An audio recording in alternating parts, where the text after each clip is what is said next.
I think we're trying to balance these paradoxes and ironies, because the paradox there is the person who least wants a diary and a structure probably needs it the most. Yeah, right. Well, and I have some advice about that too. Please, okay, so let's say that you're the person that procrastinates and you don't get things done. Maybe you're creative, you have other things going for you.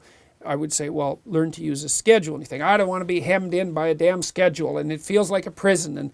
And fair enough, man, it is a form of prison.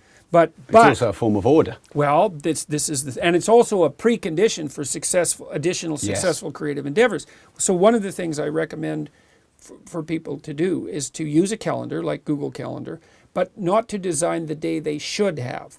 Use the calendar to design the day that you would want to have, because you can make a calendar your friend if you don't make it a tyrant. Yeah. So you don't want to build a tyrant into the system. You want to be intelligent about it, because if you're going to schedule your time, you have to understand that there are things that you need to do, that you should do, because if you don't do them, you're going to fall behind, and that will be counterproductive.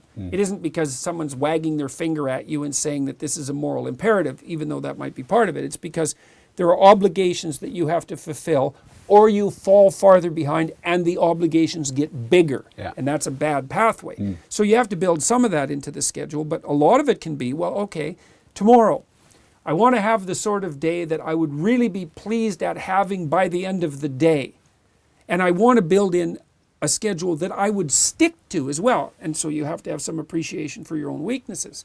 Lay out a schedule and you think, well, would someone like me actually do that? Yeah.